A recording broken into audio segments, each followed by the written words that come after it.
Many times in the history of our civilization, the introduction of a new thought has brought skepticism, even ridicule. Despite this, there always has remained the duty and inalienable right to tell the people the truth. The motion picture you are about to see is true. It is not fiction. Much of the information in it has never been told. You will see it here for the first time. On July 29, 1952, at the Pentagon, a press conference was held. This is the actual official transcript of that conference. Among those participating were Major General Roger M. Ramey, Director of Operations, USAF, Colonel Donald L. Bauer, Technical Analysis Division, Air Technical Intelligence Center, and Captain Edward J. Ruppelt, Aerial Phenomenon Branch, Air Technical Intelligence Center. This is Major General John A. Samford, Director of Intelligence, United States Air Force, who conducted the conference. Why was the conference held? It all began with an incident which occurred in 1947. On the afternoon of June 24th of that year, Kenneth Arnold made the first report on flying saucers. On this day, Arnold took off from Chehalis, Washington, and flew toward the Rainier Plateau at an elevation between 9,000 and 10,000 feet. Over Mineral, Washington, he observed a formation of very bright objects to the north. He radioed ahead that they appeared to be close to the mountaintops and traveling at tremendous speed. When Arnold came in for a landing at Pendleton, airport personnel and the local press were waiting for him.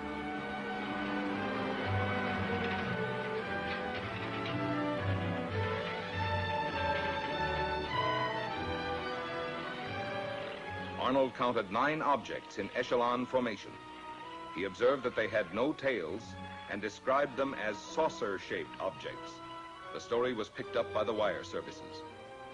He saw what? In the next 24 hours, virtually every newspaper in the country ran the story.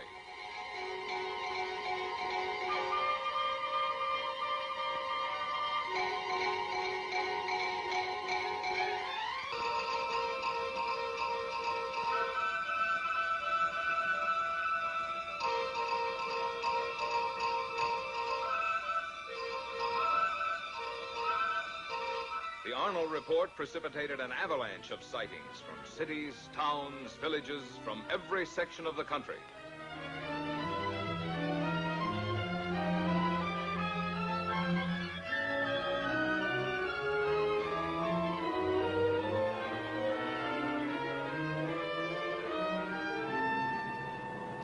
The commercial aspects of the saucer situation were not overlooked.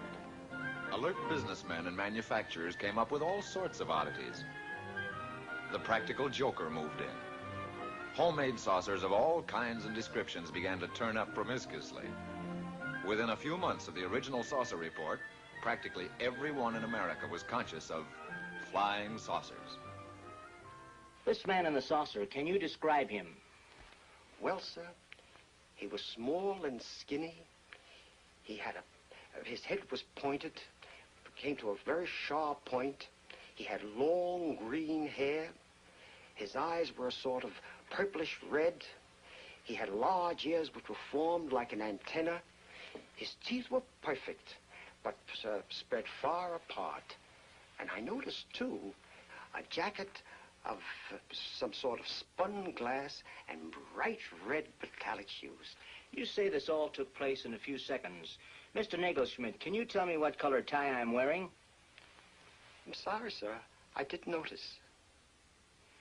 You mean to say you can remember everything about this man from the spaceship, his hair, the color of his eyes, the clothing he was wearing, and yet, after all this time, you can't tell me the color of my tie? But you didn't come out of a flying saucer. Then, at approximately 1400 on January 7th, 1948, the Kentucky State Police reported to the Fort Knox Military Police that they had sighted an unusual aircraft or object flying through the air, circular in appearance, approximately 200 to 300 feet in diameter, moving westward. The Provost Marshal at Fort Knox called the commanding officer at Godman Air Force Base. call Flight Service at Wright Field. Determine if they have any experimental aircraft in our area. We have a report of an unidentified aircraft south of the field. It was about 13:15 when the tower controller in the Godman Tower received his instructions from the commanding officer. Right, Patterson? The PFC continued giving routine instructions to a light plane which was practicing takeoffs and landings. Flight Service. Captain Hopper, Flight Service. Flight Service is a clearinghouse. The positions of all military planes are carefully plotted so a minute-to-minute check may be made on their position, course, altitude, and speed. Flight Service to Godman Tower. We have no experimental aircraft in that area. However, we do have a B-29 and an A-26 on photo mission in that area. In the meantime, Lieutenant Cowan, the AACS, and the operations officer had arrived in the tower. They were joined by the intelligence officer and the executive officer. Upon hearing the information from Flight Service, the executive officer called Colonel Hicks, the commanding officer. Colonel Hicks, can you come over to the field, please? At about 13:50, the tower controller saw an object south of Godman Field and directed it to the attention of the tower. Lieutenant Cowan was the first of the group, after the tower controller, to locate it. He immediately directed it to the attention of the operations officer. After observing it for a moment, he picked up a telephone and put in a second call to the commanding officer. While he was putting the call through, Colonel Hicks arrived in the tower.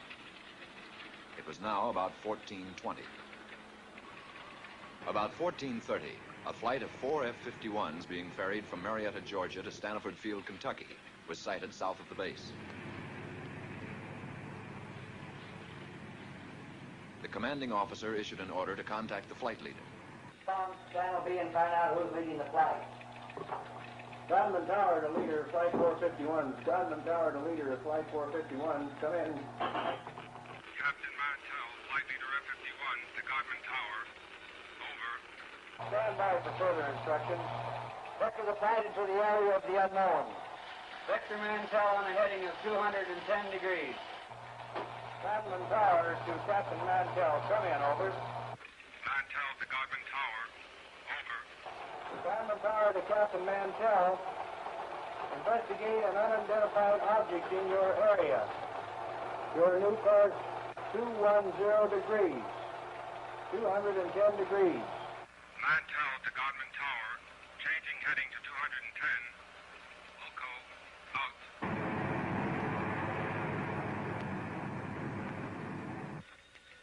One of the ships in Mantell's formation, NG-336, piloted by Lieutenant Hendricks, requested permission to land at Stanford Field to refuel and get oxygen.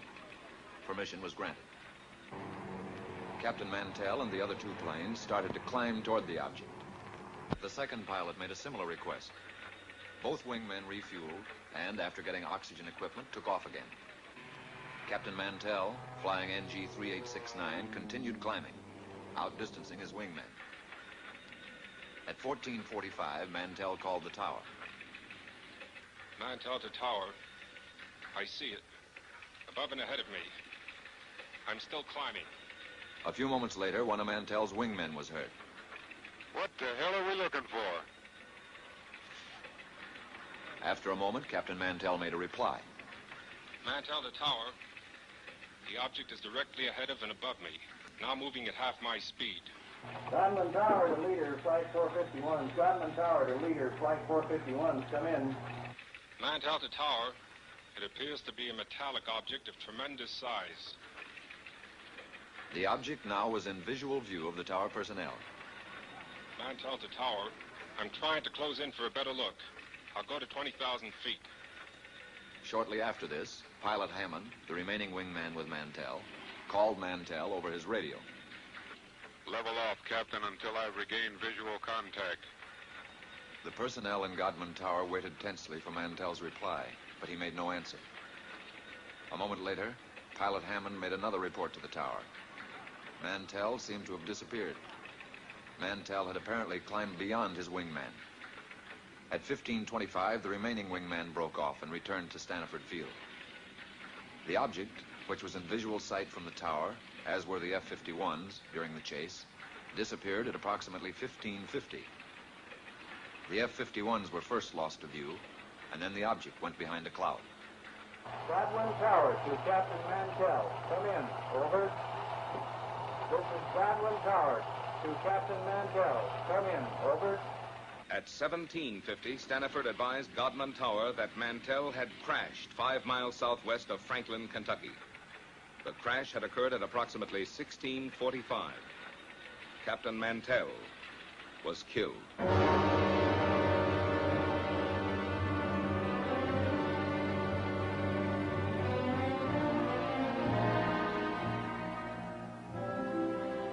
Statements were taken from all who were present in the tower during the Mantell sighting. The tower controller stated, It looked silver or metallic. the intelligence officer, It appeared to be a bright silver object. the executive officer, It was circular in shape. the AACS, A small white object in the sky. the operations officer, It appeared round and white. the commanding officer. It could be seen plainly with the naked eye. The statements were typed up for the necessary signatures as the interrogation concluded. There was one point on which there was some disagreement. Not everyone who had been present in the tower had heard Mantell when he reported over the radio that he was moving in for a better look.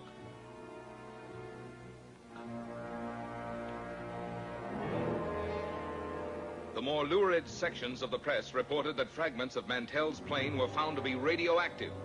Some news sources reported that an autopsy revealed that Mantell had been killed by some kind of death ray unknown to our men of science.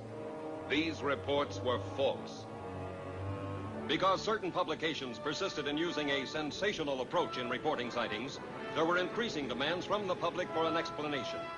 However, the Air Force had already taken official cognizance of the flying discs. Headquarters, United States Air Forces, issued a directive for a detailed study of flying disc reports. This project received a secret classification and the code name of Sign. Department of Air Force and Department of Army letters directed all respective subordinate units to report directly to Air Materiel Command all information concerning unidentified flying objects. And so Project Sign was implemented. Trained investigators were dispatched to the exact scenes of the sightings. After thorough on-the-spot interrogations, the reports were sent on to ATIC for further analysis. Utah, Washington, Norway, Sweden, Denmark, South Korea, Ohio, New Jersey, Oregon, Alabama, Tennessee, Kansas, Massachusetts. As an example of the credible type of sightings reported by reputable, trained observers was the report of Captain Willis Sperry. What is your full name, Captain? Captain Willis Sperry, How long with American Airlines? 17 years. What was the date of sighting? May the 29th, 1950. And the time of sighting? 9:30 in the evening. The origin of sighting? 60 miles southwest of Washington, D.C. And the destination? Nashville, Tennessee. What was the visibility? It was unlimited. And what was your altitude? 7,500 feet. Who of the crew first saw the object? The co-pilot called it to my attention as I had turned to reach for a map. The object was flying head-on at us. It was 50 times the magnitude of the brightest star. I immediately made an abrupt turn to avoid collision. As I looked to my left, the object appeared to come to a stop. Can you describe the shape of the object? It appeared as a perfectly streamlined object without wings or tail section, as it was silhouetted against the full moon. At all times, it had a brilliant, shimmering blue light in the nose. It was traveling at fantastic speed, and although it had passed off our left wingtip, it circled us in a matter of seconds and appeared off our right wing. There again, it stopped, and we watched it for several seconds. When again it started, it reversed its direction. We watched it for several more seconds until it disappeared in the east out of sight. Have you ever seen any other similar object, Captain? Never before or since.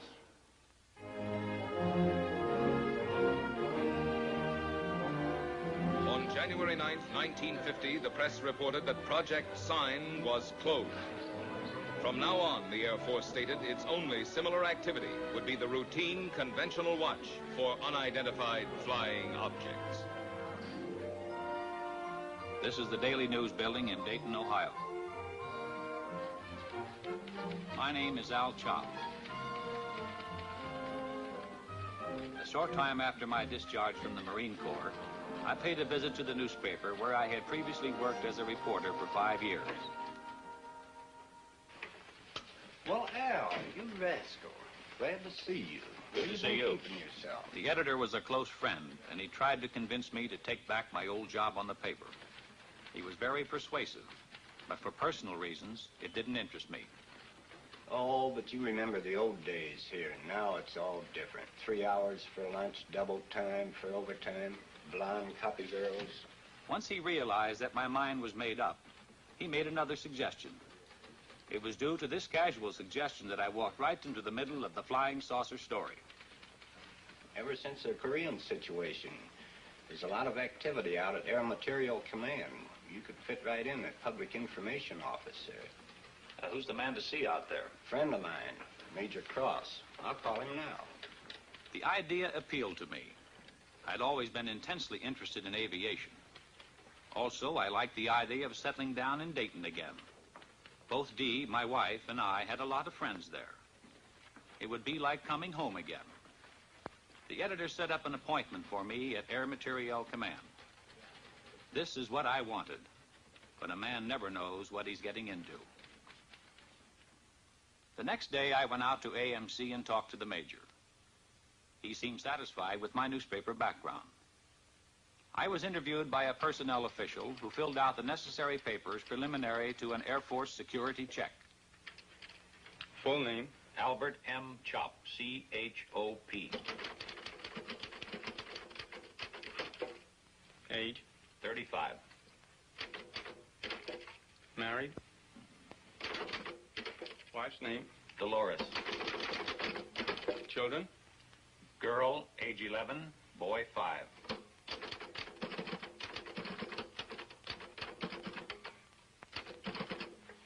Take this to room D. Thank you. Shortly after, I went on the AMC payroll on the PIO desk. I soon shook down into the routine of the public information desk. There was a wide diversification of projects for which I wrote material. Most of it was released as newspaper copy, with an occasional article published in the magazines.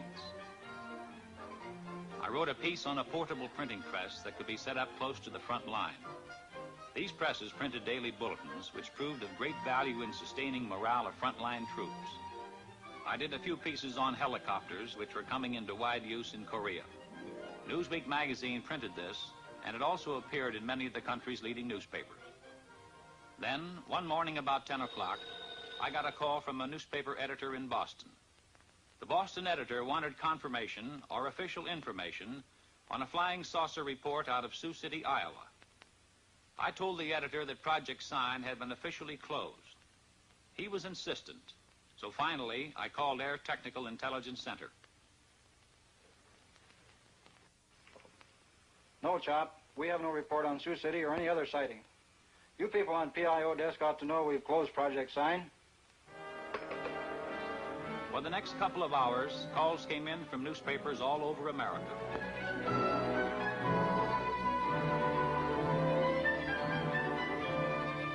Gradually, I was able to piece the story together. On the previous evening, a commercial airline DC-3 in Sioux City, Iowa, had requested clearance from the tower to take off.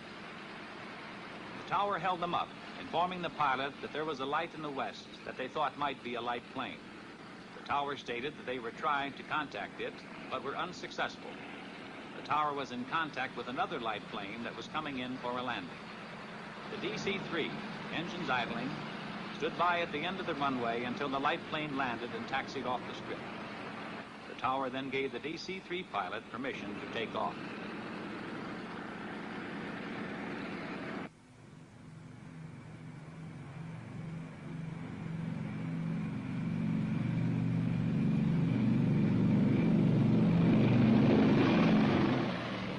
DC-3 climbed for altitude, an unidentified light suddenly closed in. This was the object that the tower unsuccessfully had tried to contact by radio. The tower observed this and radioed the DC-3, but the light had already been observed by both the pilot and co-pilot. Suddenly, the light accelerated and made a head-on pass at the plane, which swerved to avoid a collision.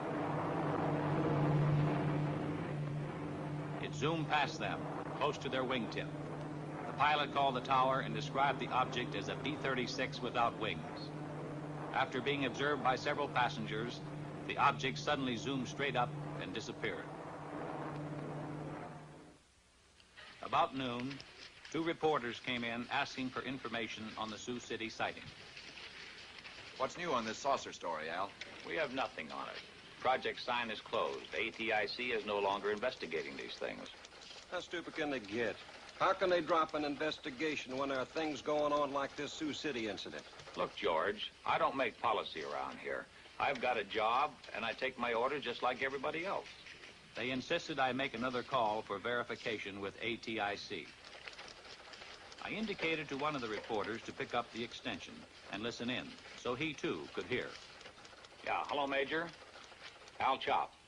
Couple of reporters here want some information on Sioux City. Look, Al, the answer is the same. The project is closed. I told you that before.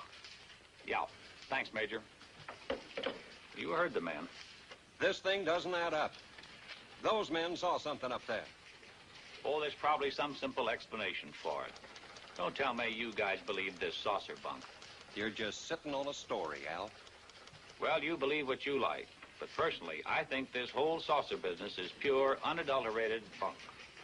One day, shortly after the Sioux City incident, I went over to get a story on a former German scientist. Area B was a maximum security section. The story appeared in the New York Times. I had obtained the background on the scientist from the files. He was formerly one of the top men at Peenemünde, Germany, one of the key figures participating in the successful development of the B-2 rocket. This scientist had succeeded in developing a 98.8% pure aluminum oxide. These crucibles were vital to our nation's defense. They were used to melt super-hard metals needed to build turbine blades for our jet aircraft. Tell me, young man, what new reports are you getting on unidentified flying objects? Flying saucers? Oh, they keep coming in every once in a while, but we don't take them too seriously. Oh, no? Of course not. It must be amusing to a man in your line of work to hear about all these screwball reports. It is my firm opinion that these sightings should be investigated most meticulously. You don't believe that these flying saucers actually exist, do you? And how can you be so certain they don't, Mr. Chop? Well, I just don't believe it. Our minds should be open on all subjects. Wrong conclusions are usually the result of lack of comprehensive analysis. Of course. Well, thank you, Doctor. I won't take up any more of your time. And I'll let you read the article before I send it in. Thank you, Mr. Chop. I'll be looking forward to it.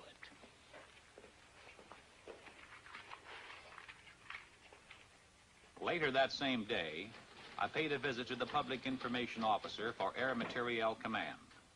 It was his job to know everything that was going on. I brought up my interview with the scientist. He's a top man, isn't he, Colonel? As good as they come.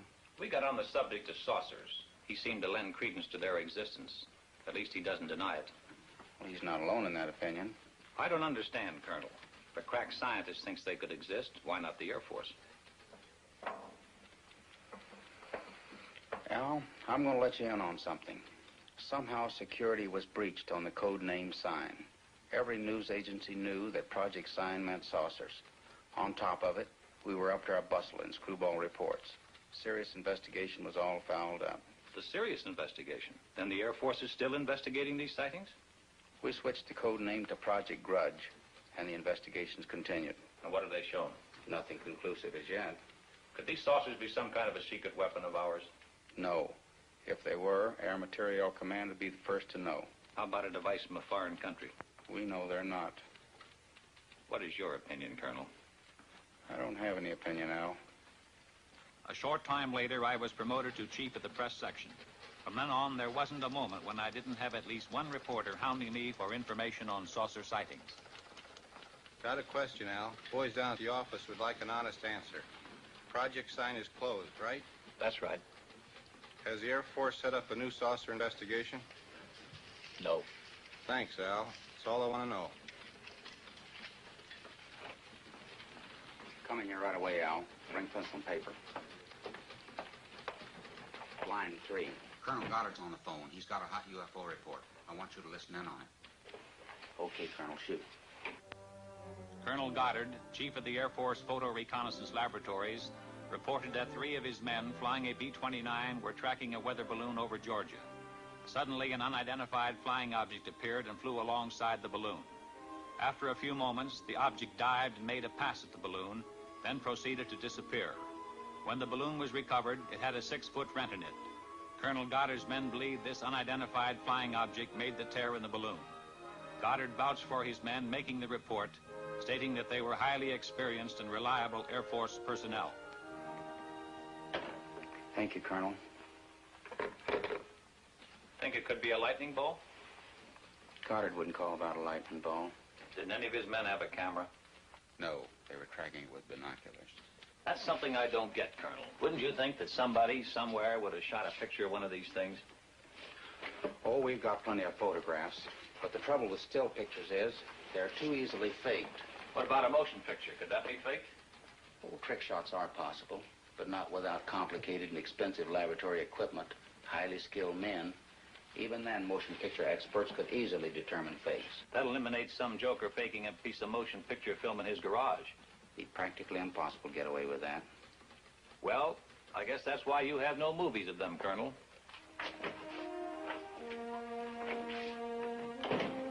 As chief of the press desk, my work hours, my meals, my sleep became increasingly disturbed and chaotic. I saw little of my wife and children. Chip, my son, was at this time making periodic visits to a doctor in Dayton. How's Chip? I feel more hopeful with the new specialist. You look tired. Since you've gotten this new job, the children don't know their own father anymore. Yeah, sometimes I wish I were back on the newspaper. I was talking with Mrs. Collins today.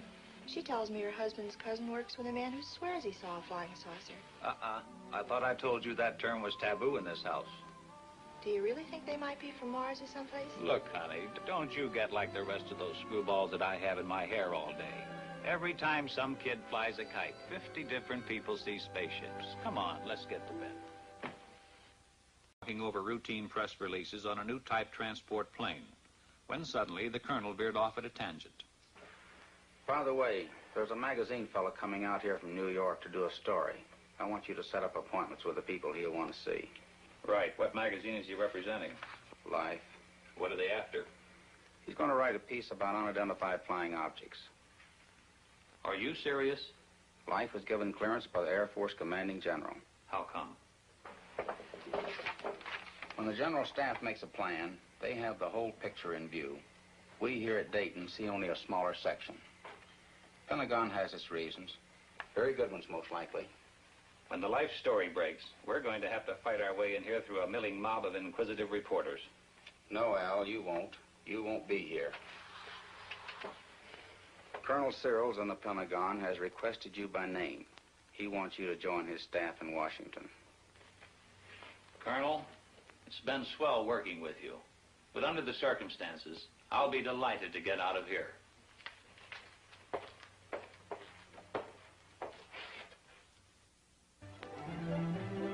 Upon my arrival in Washington, I was assigned to Air Force Press Desk, room 2E765 in the Pentagon.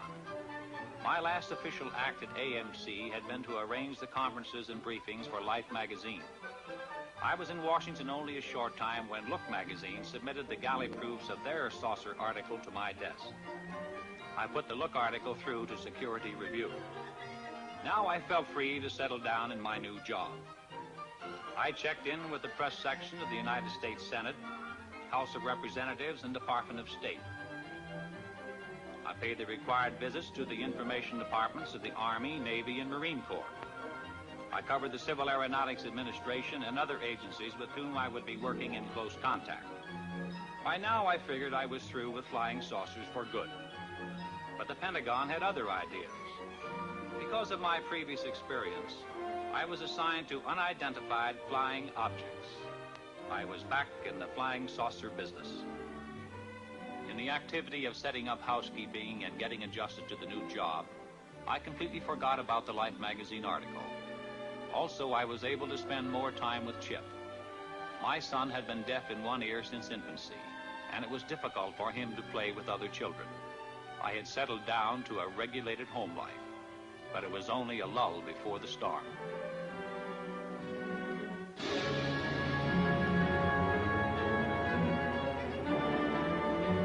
On April 7th, 1952, Life hit the newsstands with the saucer story. The question, if anyone ever had any doubt about it, was forcefully answered.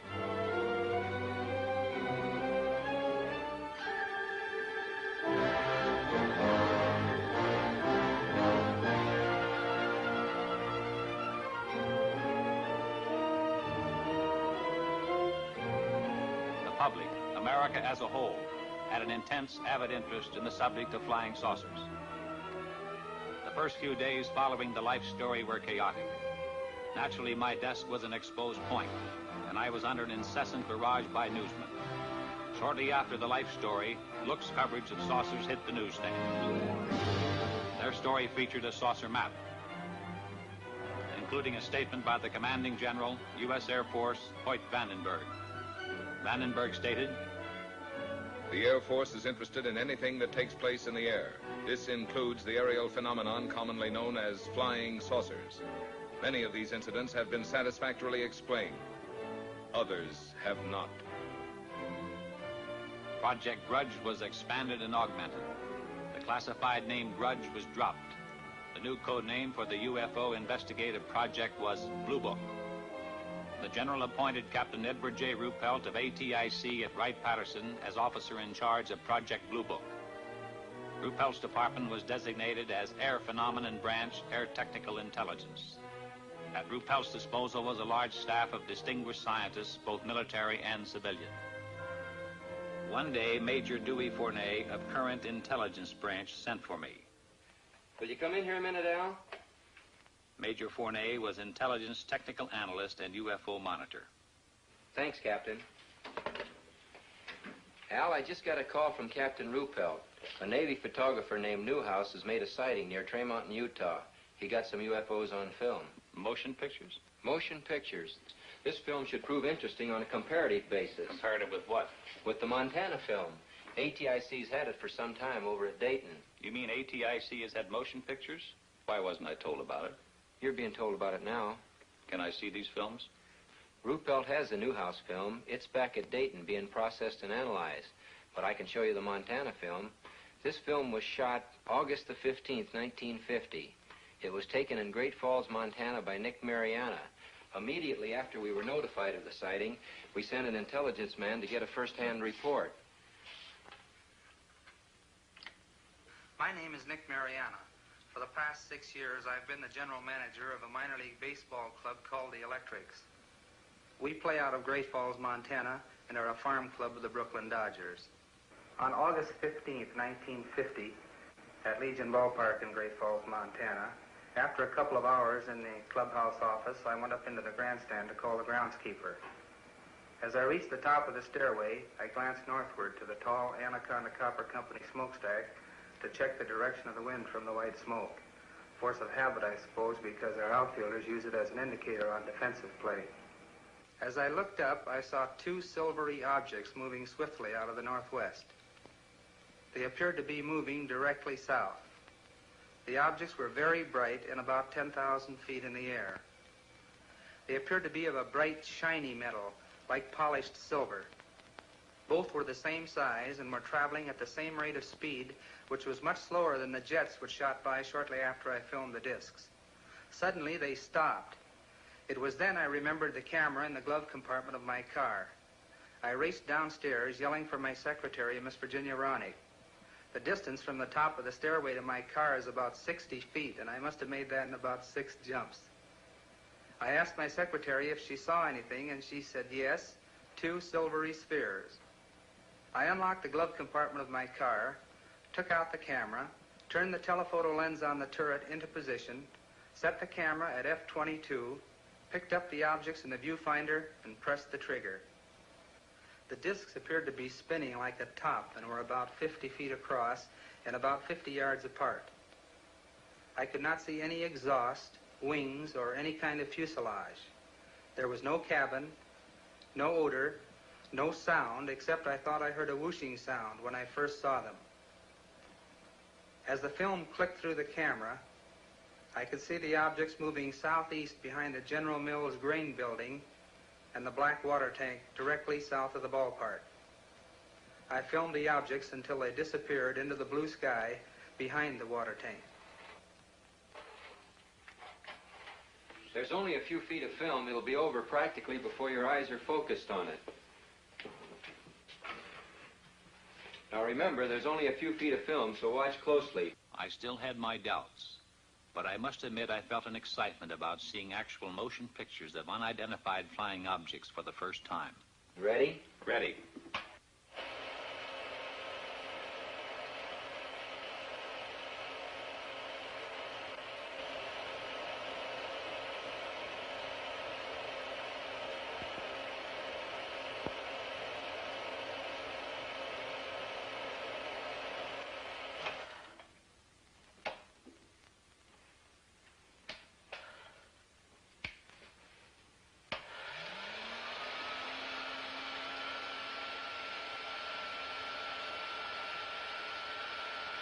What do you make of it? You saw what I saw.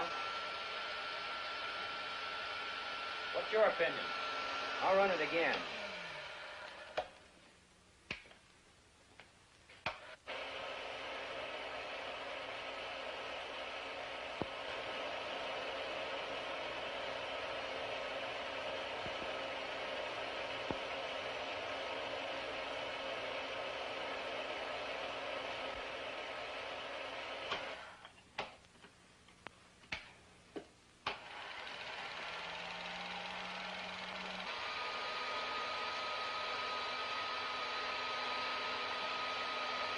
Do you have a transcript on Mariana? It's at Dayton. Good. Colonel Searles wants me to go to Dayton. That is, if you'll give me clearance. I'll have you cleared. It's a good idea for you to get acquainted with the history of UFOs. When you get to Dayton, you'll meet Captain Ruppelt. The 3 of us are going to be working closely from here on. Ruppelt will give you a complete briefing on Blue Book. What's the story on him? Ruppelt's an aeronautical engineer. He knows about things that fly. An excellent man to head up Project Blue Book. Okay. Once again, what's your opinion of this film? As far as I'm concerned, I'll have to classify them as unknowns. I'll run the film again, this time in slow motion.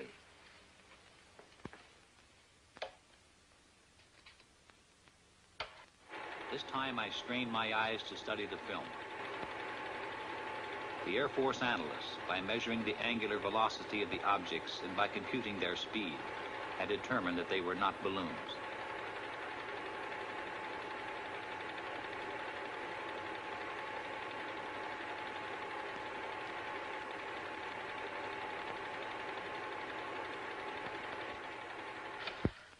Well? There was something up there in that sky. And if they were not balloons, I don't know what to think. You better get going to Dayton.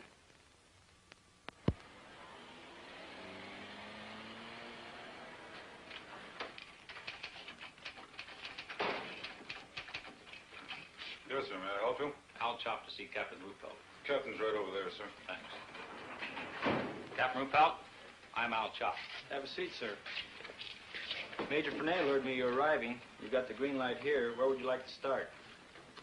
As a springboard, I suggested that he brief me on the general outline of how the organization handled reports on UFOs. Ruppelt began to fill me in on the baffling saucer problem, including a breakdown on the reported sightings supplemented by graphs. There were literally hundreds of cases where Air Defense Command pilots had attempted to intercept UFOs. There were sightings where UFOs had been tracked by ground radar, airborne radar, ground observation, and combinations of all these elements. I accompanied intelligence officers on investigations.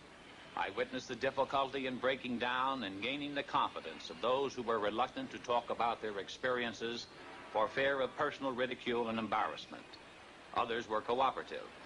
I observed the technique of thorough interrogation used by Blue Book's analysis and investigative staff. In almost every case, I heard the same words used to describe the sighting. These words were lights and metallic objects. There were reports by reliable, competent observers, including high-ranking Air Force and Navy flyers, civil engineers, and scientists. I learned that the staggering total of over 3,500 reports had been received. Quite a few of these sightings are unsolved. Approximately 85% of the sightings are designated as solved. According to this document, 14.3% of all sightings are officially designated as unknown. The newsmen keep hitting me with the unsolved cases. Anyway, solved is a big word. How do you solve them? There's nothing hit or miss about it. I'll show you. On December 1st, 1952, between 4:30 and 5 o'clock in the morning, several major airports in this area reported a single round object. It was flashing, first white, then white-orange, then amber. It was observed northwest of this central point at an angle of 15 degrees above the horizon. Remember that 15 degrees. It's important. Reports arrived here from Teterboro Airport, Westchester Airport, Newark Airport, LaGuardia Airfield, Idlewild, and Mitchell Field. This flashing sphere of light was also observed by an Eastern Airline pilot who radioed in his report. Various observers at all these airports watched the object through high-power binoculars. When the report arrived here, we checked the weather in that area with Air Force Weather Bureau. That night, at that time, there was no temperature inversion. We got in touch with Navy Balloon Project Center at the University of Minnesota. That gave us an exact schedule of balloons released from that center. We got similar information from every other point where weather balloons are released through Air Force Balloon Plotting Center at Lowry Field, Denver. We contacted Air Force Weather for wind conditions and velocity at the altitude of known balloons. A precise computation of balloons in the air and known wind conditions definitely removed balloons from the picture. We checked with flight service to determine if any aircraft were in the vicinity on the bearing at that time. There were no aircraft. And still this thing was up there all the time, being observed by various personnel from airfields all over that area? Correct, and they were seeing it. We checked with our contract astronomer at a leading university in the locality and gave the astronomer the angle of elevation and bearing of the object. Remember, the object was observed at an angle of 15 degrees above the horizon, and I told you that was important. It proved to be the conclusive factor. Our astronomer reported that at the time of the observation, the planet Jupiter was 15 degrees angle of elevation and bearing of the object. There's no doubt about it. What all these people saw was Jupiter. What made the light flash? Atmospheric conditions. The same conditions that make the stars appear to twinkle. You people really go into these things. We try. In over 80% of the cases, we come up with the correct answers. We don't get the correct answers in all the cases.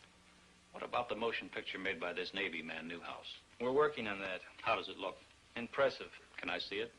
It's being analyzed. When the film is available, will I be able to take a look at it? As soon as analysis is completed, you'll see it. Satisfied? Yeah. How long will that take? About a week. We're doing an exhaustive check on the Newhouse stuff. Really putting it through the ringer. When we're through, we'll forward a print to the Director of Intelligence with a complete report of our analysis. Fill me in on Newhouse. Would you consider him a qualified observer?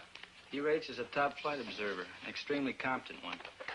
Immediately upon getting word of his sighting, he dispatched an investigator from Travis Air Force Base to interrogate Newhouse. The exact date of his sighting was July 2nd at 11 a.m., Mountain Standard Time. I was driving on U.S. Highway 30 South with my wife and our son Delbert and our daughter Ann. We were on our way from Washington, D.C. to Portland, Oregon on vacation before reporting to my new duty station at the Aviation Supply Depot, Naval Supply Center, Oakland, California. About 7 miles after we passed through Train Mountain, Utah, my wife noticed a group of objects in the sky which she could not identify. I pulled over to the side of the road, stopped, got out, looked up and saw the objects. There were about 12 of them in a rough formation, proceeding in a westerly direction. They were like nothing I'd ever seen before, although I've logged some 2,000 hours in the air. They were identical in appearance. How would you describe these objects? Like two saucers, one inverted over the other. I had no means of judging the altitude. It appeared to me to be about the size of B-29s at 10,000 feet. Did you photograph them immediately? I watched the objects for a few moments before getting my camera out of the suitcase. Then I lost more time getting film out of the second suitcase and loading the camera. When I first saw the objects, they were almost overhead. By the time I had the camera ready to go, they had moved to a considerably greater distance. What kind of a camera did you use? A 16-millimeter Bell & Howell, Filmo Auto Loadmaster with the 3-lens turret. I selected a 3-inch lens and set it on f8 and focused at infinity. Did you think of using slow motion? No, the camera was set on 16 frames per second, and in the excitement of the moment, I didn't think to shoot at a greater rate, although that would have improved the coverage. I centered the viewfinder on the objects and made the first shot. Then I decided that if the sky were darker, the objects would show better. So I stopped the lens down to f16 and continued photographing. This proved to be a mistake, as the quality of the film would have been better had I left it at f8. Did these objects remain together in a group at all times? No. Toward the end, one object reversed its course and proceeded away from the rest of the group. I held the camera still and allowed this single object to pass through the field of view, picking it up again later in its course. Did this single object return to the rest of the group? No. I allowed it to pass through the field of view of the camera 2 or 3 times, and then it disappeared. In what direction? Over the eastern horizon. What did you do then? I turned, swinging the camera just in time to see the rest of the group disappear over the western horizon. What was the weather? The weather was bright and cloudless. Visibility good? The visibility was excellent. How does this film you shot compare with what you saw with your naked eye? You have studied the film. Yes, I've studied it. I'm very disappointed. The film falls far short of showing what I saw with the naked eye, due to the delay in getting the camera started and my error in exposure. If I'd had this camera in the seat beside me, loaded and ready to go, there'd be no need for questions. The Air Force would have the answer. What is your full name, please? Delbert Clement Newhouse. And you are on active duty with the Navy? Yes, sir, I am. What is your official Navy rank? My title is Chief Photographer. I'm a commissioned warrant officer, United States Navy. How long have you been in the service? 21 years. Now, is there anything you can add to the description of these objects? They had a bright silvery color. Can you describe some particular detail? They had a metallic appearance. They seemed to be made of some kind of polished metal. The Newhouse film, as I told you, is presently under analysis. Sergeant, would you get me the Fargo case? The Fargo sighting was October 1st, 1948. A National Guard lieutenant, thank you, a National Guard lieutenant was about to land his F-51 at Fargo Airport.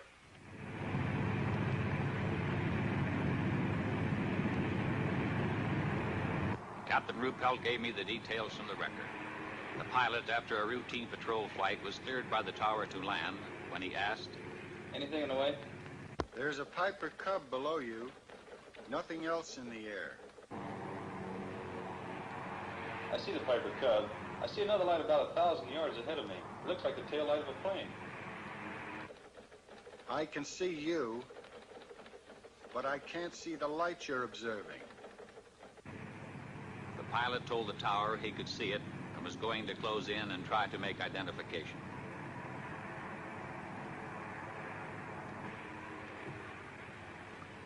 I can see it clearly now. A small white light. It keeps blinking on and off. As he approached it, the blinking light became clear and steady. Suddenly, it pulled into a sharp left bank. I think this thing is going to make a pass on the tower. I see it now. I see it.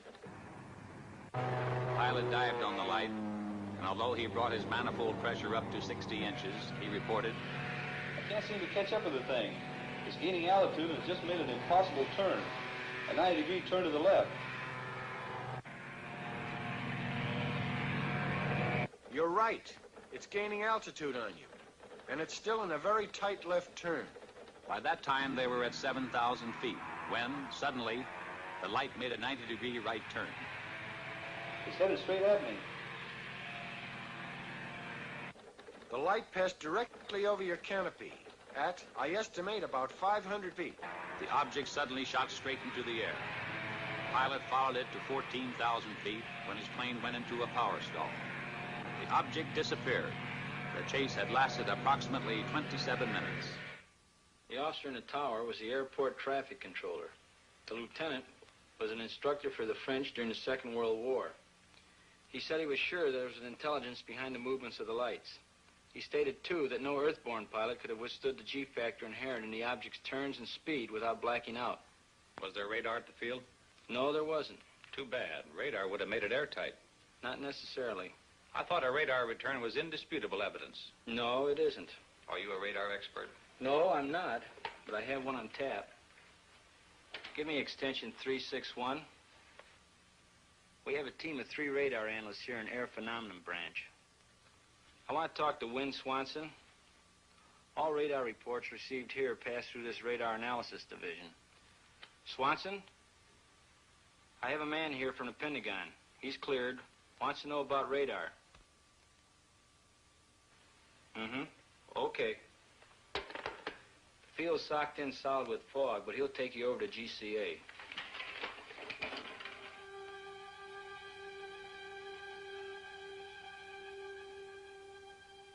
This is ground control approach. With zero visibility, GCA picks up the aircraft coming in, and by means of the pips on their scope, can talk them into a landing. Now this scope here gives the aircraft in the area. This scope here tells you whether you're to the right or the left of the landing strip, and that one there tells you whether you're too high or too low. Now the next scope is the same as this one, except that it gives you more accuracy. Patterson, GCA. This is Air Force 2162, past Fairfield, pad marker inbound. Request landing instructions. There you can see him on the screen. And you can track him all the way in. He's flying blind. Steer right to heading 20 degrees and begin descent to 1,500 feet. This is Air Force 162, steering 20 degrees, descending to 1,500. Over. Air Force 162, the weather at Patterson Field is 100 feet ragged ceiling. Visibility 1/2 mile. Light rain. Wind southwest 6. Altimeter 998. If you can see it on radar, there can be no question about misinterpretation. In this case, no. These are good, solid blips. This is Air Force 162, roger on the weather and runway. Over. Air Force 162, steer left to heading 35, turning downwind leg. Range 8 miles south. Over. This is Air Force 162, steering 35. Over. Sometimes a temperature inversion will cause trouble. Ionized clouds or equipment malfunction will cause false blips. Can you tell a false blip from one made by aircraft? Yes, any experienced operator can tell in a minute or so. Air Force 162, steer left to heading 215. This will put you on final approach. This is Air Force 162, roger. Steering 215. Over. Air Force 162, this is your final director. How do you read me? Over. This is Air Force 162. You are loud and clear. Over. Air Force 162, roger. Your range is 7 miles. Slow aircraft to descending speed. Make final flap setting. Maintain altitude of 1,200. Heading 215. Do not acknowledge any further transmission unless unable to comply. If you do not hear GCA for any 5-second interval, climb to 1,000 feet on a heading of 125 and contact approach control. Steer right to heading 210, range 5 miles. You are now approaching glide path. Start normal rate of descent at 600 feet per minute. Entry to glide path good. Steer left to heading 212. Range 4 miles. Go above glide path 10, 15, 25 feet high. Increase your rate of descent slightly. Heading 212. Holding you on the center line. Holding 2 feet high on glide path. Check that descent. Steer right to heading of 213. Range now 3 miles. Holding glide path very well. Go below glide path 10, 20, 30 feet. Level off slightly. Steer right to heading 214. Coming back nicely to glide path. 25, 20, 15 feet low. Heading 214 had you lined up with the center line. Range 2 miles. Holding 15 feet low on glide path. Bring it up slightly. 10, 5. Now on glide path. Range 1.5 miles. Heading 214 on glide path. Steer left to heading 213 over the end of runway on center line. On glide path as you approach point of touchdown. Touchdown in 3 seconds. If you cannot see the runway, pull up and climb to 1,000 feet. Heading 125.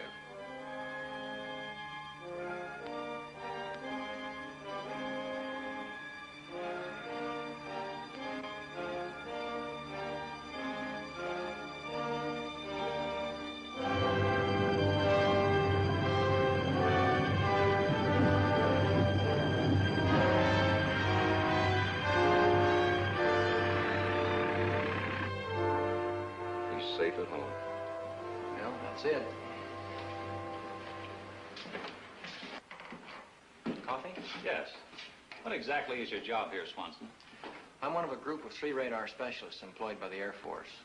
Reports of radar contacts of unidentified objects are sent in to us from all over the world for analysis. How long have you been in Air Force intelligence? 2 years. Ever come across any cases you couldn't solve? We have unsolved cases, yes. Cases where good solid blips appeared and no known objects in the area. Then, too, we have cases of fantastic speed. Exactly what do you mean by fantastic speed? I mean speeds greater than any achieved by man. How much greater? Thousands of miles per hour. Thousands of miles. What's your idea of what they are? All I can say is unknown. You must remember that I've been restricted to only radar contacts. I have no experience with visual contacts. What do you think about the chances of these objects having intelligence behind their control? All I can say is I have an open mind. What do you think about the theory of interplanetary source? I have an open mind, period. I spent a full week in Dayton. I had hoped to see the new house film.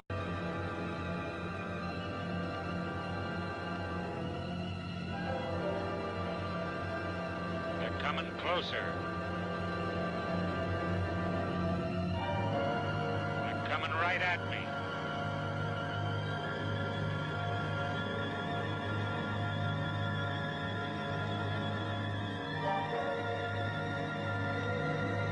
Hold it.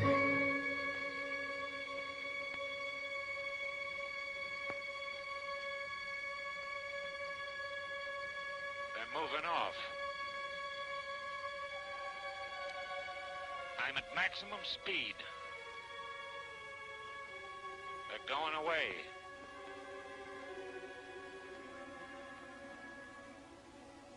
They're gone. I can't see them.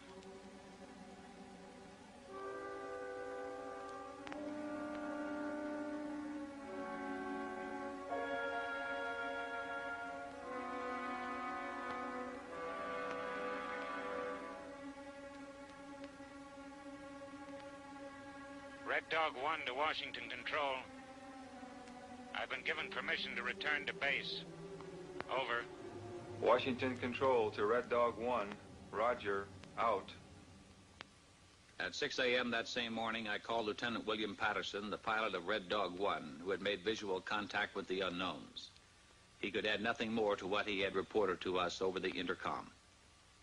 Later that same morning, the White House placed a call to the Pentagon.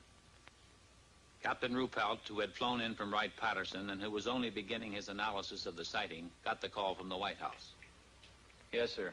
It appears to have been caused by temperature inversion. Yes, sir. We've had cases where radar blips have been caused by temperature inversion. This was Captain Ruppelt's report to President Truman. But Captain Ruppelt had not been present at the Washington sighting. It wasn't until later that he learned there had been both visual and radar contact with the unknowns on that night. On Monday morning, an avalanche of calls from newspapers throughout the nation jammed the trunk lines at the Pentagon. The relentless pressure continued. We admitted radar contacts from the 3 surrounding airfields. When did the saucers first appear? 9 p.m. How long were they under observation? 6 hours. How many were there? 14. Could the pilot see any details? No.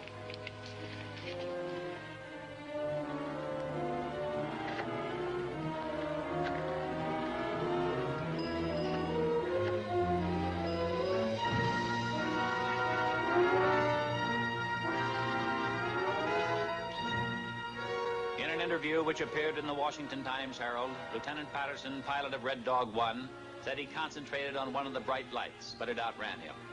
I tried to make contact with the bogies below 1,000 feet, Patterson said. I saw several bright lights. I chased a single bright light. I was at my maximum speed.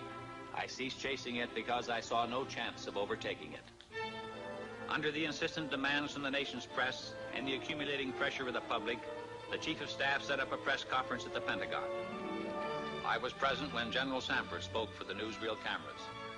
The Air Force interest in this problem has been due to our feeling of an obligation to identify and analyze to the best of our ability anything in the air that may have the possibility of threat or menace to the United States. In pursuit of this obligation, since 1947, we have received and analyzed between 1,000 and 2,000 reports that have come to us from all kinds of sources. Of this great mass of reports, we have been able adequately to explain the great bulk of them, explain them to our own satisfaction. We've been able to explain them as hoaxes, as erroneously identified friendly aircraft, as meteorological or electronic phenomena, or as light aberrations. However, there have been a certain percentage of this volume of reports that have been made by credible observers of relatively incredible things. It is this group of observations that we now are attempting to resolve. We have, as of date, come to only one firm conclusion with respect to this remaining percentage, and that is that it does not contain any pattern of purpose or of consistency that we can relate with to any conceivable threat to the United States. We can say that the recent sightings are in no way connected with any secret development by any agency of the United States. When I left the Pentagon that evening, General Sanford's words kept running through my mind. Credible observers of relatively incredible things.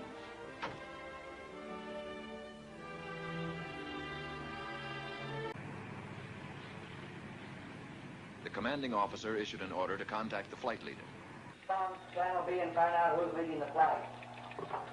Gunman Tower to leader of Flight 451. Gunman Tower to leader of Flight 451. Come in. Captain Mantell, flight leader F-51 to Godman Tower. Over. Stand by for further instructions. Vector the flight into the area of the unknown. Vector Mantell on a heading of 210 degrees. Godman Tower to Captain Mantell. Come in, over. Mantell to Godman Tower. Over. Godman Tower to Captain Mantell. Investigate an unidentified object in your area. Your new course, 210 degrees. 210 degrees. Mantell to Godman Tower. Changing heading to 210. Loco, out.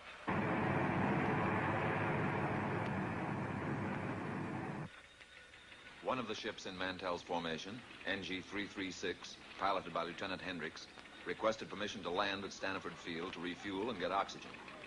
Permission was granted. Captain Mantell and the other two planes started to climb toward the object. The second pilot made a similar request. Both wingmen refueled and, after getting oxygen equipment, took off again.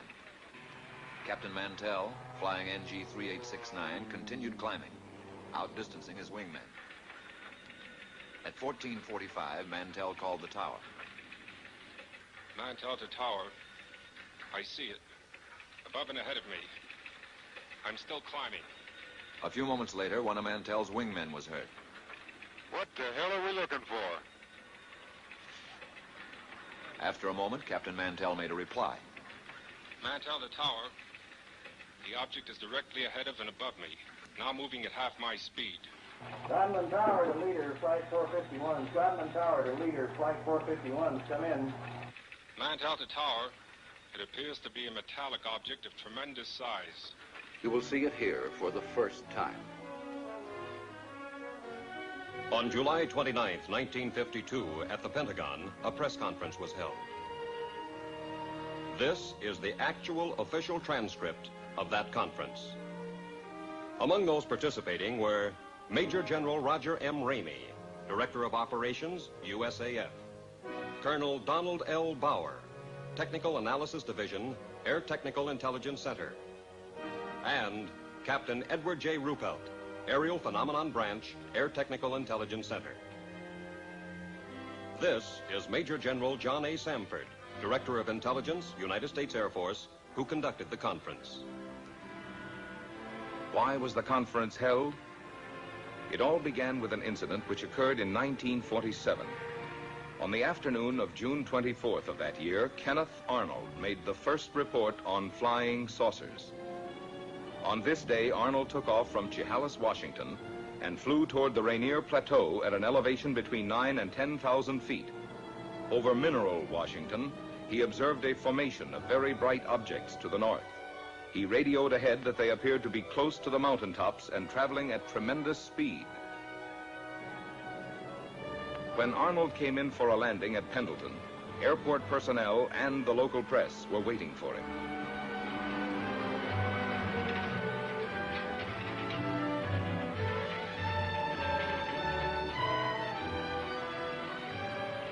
Arnold counted 9 objects in echelon formation.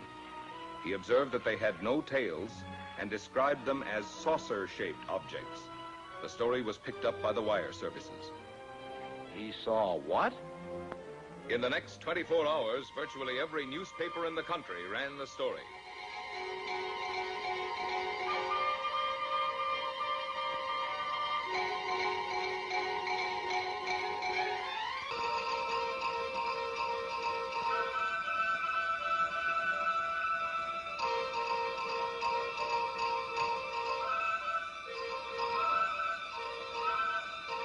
The Arnold report precipitated an avalanche of sightings from cities, towns, villages, from every section of the country.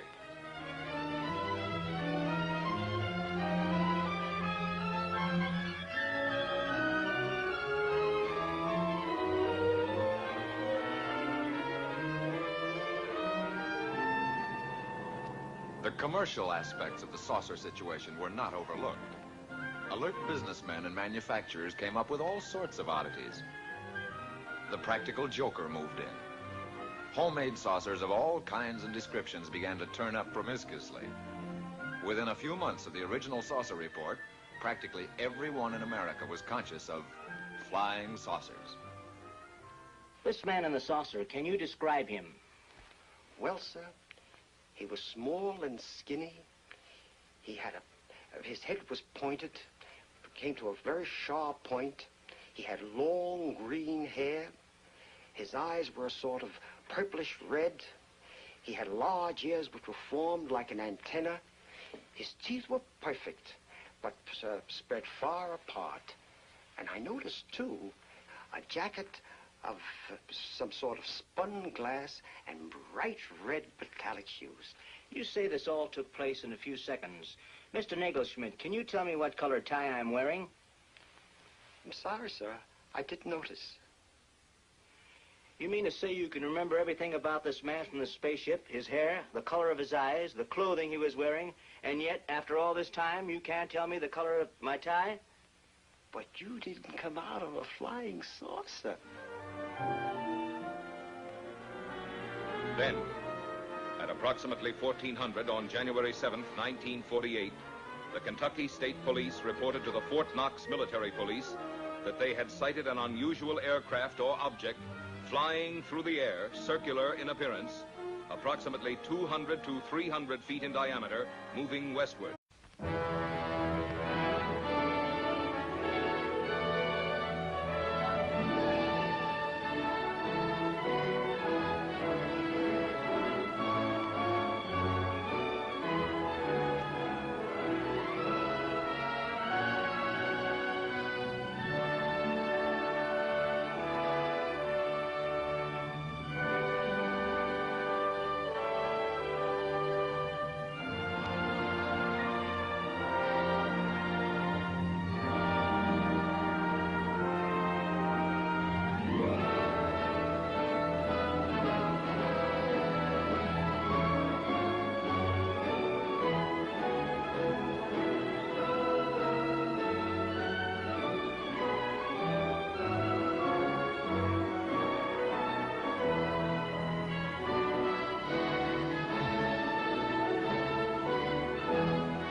Many times in the history of our civilization, the introduction of a new thought has brought skepticism, even ridicule. Despite this, there always has remained the duty and inalienable right to tell the people the truth. The motion picture you are about to see is true. It is not fiction. Much of the information in it has never been told. The provost marshal at Fort Knox called the commanding officer at Godman Air Force Base. Call Flight Service at Wright Field. Determine if they have any experimental aircraft in our area. We have a report of an unidentified aircraft south of the field. It was about 13:15 when the tower controller in the Godman Tower received his instructions from the commanding officer. Right, Patterson? The PFC continued giving routine instructions to a light plane which was practicing takeoffs and landings. Flight Service. Captain Hopper, Flight Service. Flight Service is a clearinghouse. The positions of all military planes are carefully plotted so a minute-to-minute check may be made on their position, course, altitude, and speed. Flight Service to Godman Tower. We have no experimental aircraft in that area. However, we do have a B-29 and an A-26 on photo mission in that area. In the meantime, Lieutenant Cowan, the AACS, and the operations officer had arrived in the tower. They were joined by the intelligence officer and the executive officer. Upon hearing the information from Flight Service, the executive officer called Colonel Hicks, the commanding officer. Hicks, can you come over to the field, please? At about 13:50, the tower controller saw an object south of Godman Field and directed it to the attention of the tower. Lieutenant Cowan was the first of the group, after the tower controller, to locate it. He immediately directed it to the attention of the operations officer. After observing it for a moment, he picked up a telephone and put in a second call to the commanding officer. While he was putting the call through, Colonel Hicks arrived in the tower. It was now about 14:20. About 14:30, a flight of 4 F-51s being ferried from Marietta, Georgia to Stanford Field, Kentucky, was sighted south of the base.